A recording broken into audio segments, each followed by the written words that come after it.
So this video is for pages 156 to 157 in your art book.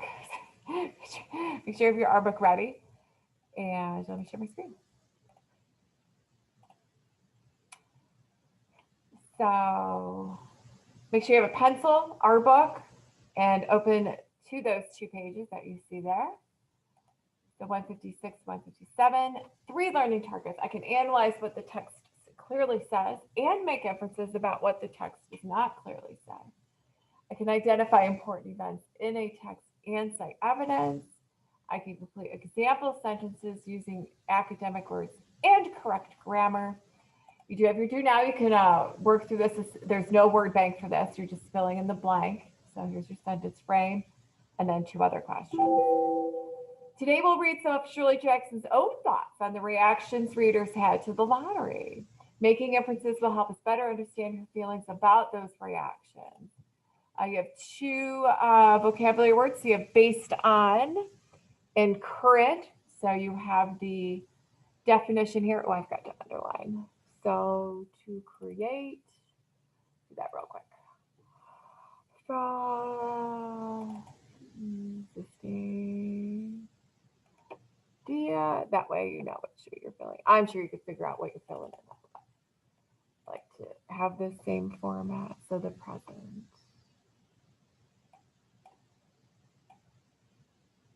There we go. Now we're all set. So you have those 2 words. Make sure those are in.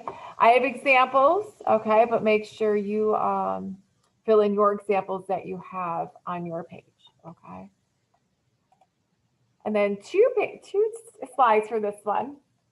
We're going to connect the anchor video that we saw at the beginning of the workshop and the lottery to the text you're reading today. So we're connecting 2 things, 2 pages, no pun intended, 2 pages, 156 to 157. Given the ending of the lottery, it's not surprising that readers had many things to say about it when it was published.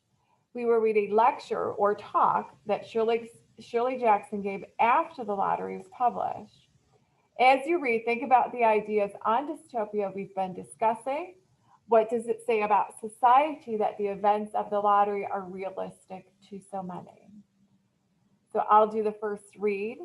Okay, make sure you're following along. As you listen, think about the key idea question. Why did so many New Yorker readers write to Shirley Jackson? Okay, so you get the student copy. The words are bigger. From the biography of a story by Shirley Jackson. Shirley Jackson's short story The Lottery was published in the New Yorker magazine on June 26, 1948. When it ran, the magazine did not say whether the story was a work of fiction or nonfiction. Readers were confused. Was this story about a real event? They write to Jackson demanding an explanation. In a lecture titled The Biography of a Story, Jackson shared excerpts from some of the letters. Here's what Jackson had to say. People at first were not so much concerned with what the story meant. What they wanted to know was where these lotteries were held and whether they could go there and watch. Listen to these quotations. Where in heaven's name does there exist such a barbarity as described in the story? Oregon.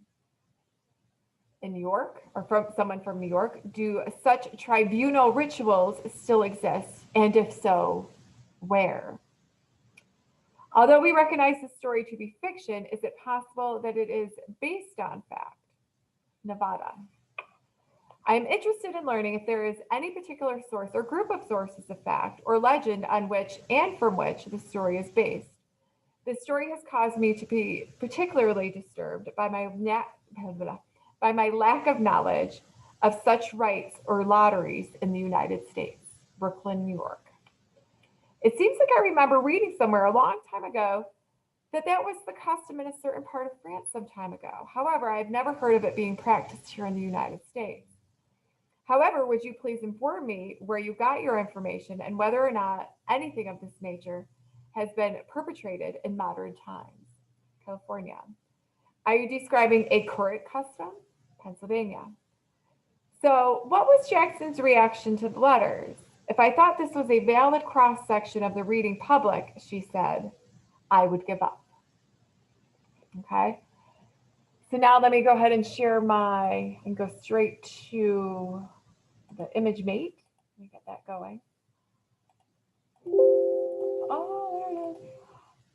Oh, there it is. Okay. So of course, make sure the vocabulary is filled in on this side. Okay. So why did many New Yorker readers write to Shirley Jackson? Oh, that's your key idea that you're filling in. Okay. So the key idea, focus on why so many wrote to her. There were clues at the beginning, so make sure you focus on that. I remember looking at the first part of the intro over here, where they talked about when it was published and in what magazine. It gave me some clues to help with that key idea. Okay, so reference paragraph 1 there. Okay. Okay, so I'm going to do the reread of the story in the next video.